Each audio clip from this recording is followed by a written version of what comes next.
HJK-veskari Ville Valle. Mikä on meininki tällä hetkellä? No aivan loistava, että just treenattiin tuossa vähän aikaa sitten semmoinen pari tunnin reini ja pelattiin siinä omat vastaan omat tunnin peli, että nyt oli niinku tekemisen meininki ja luottavaisin mieli.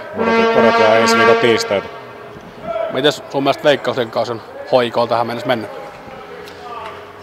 No vähän kaksijakoisesti, että mun mielestä alkukaudesta saatiin ihan hyviä tuloksia, että nyt ei olla saatu hyviä tuloksia eikä pisteitä ole kertynyt, että siinä mielessä ei voi olla ollenkaan tyytyväinen, mutta kyllä mä uskon, että tässä niin kuin koko ajan parempaa suuntaan ollaan menossa. Että ei mun mielestä ole silleen huolta kyllä vielä.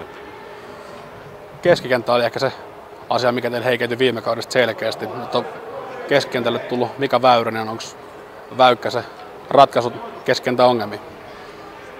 No on vaikea sanoa, voiko yksi pelaaja ratkaista kaikkia ongelmia. Eikä mä nyt voi korostaa, että meillä olisi ollut ongelma juuri keskikentällä. Että kyllä 11 pelaajaa pelaa jalkapalloa tuossa kentällä ja mun mielestä se on ollut meidän ongelma, että me ei olla pystytty niinku kimpassa pelaamaan tarpeeksi hyvin. Kyllä meillä on tähänkin mennessä ollut jo kovia keskikenttäjätkiä ja nyt tuli Väyrynen vielä lisää. Että mä uskon, että se koventaa tietenkin kilpailuja. Uskot kuitenkin, että Väyrynen on selkeä vahvistus tähän keskikenttään? Kyllä, joo. Että on hän loistava pelaaja. Miettii jo minkälaisia pelejä on pelannut aikaisemmin. Että tietenkin nyt on viime vuosi taisi olla vähän rikkonainen, mutta aivan varmasti kyllä on niin kuin loistava pelaaja.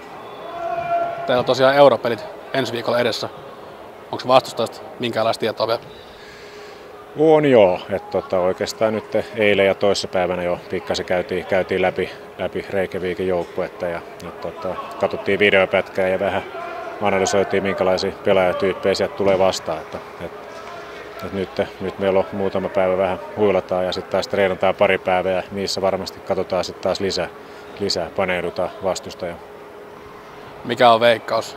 Kumpi menee jatkoon? No kyllä HJK haluaa mennä siitä jatkoon ja niin vakaasti uskon siihen, että me mennään jatkoon.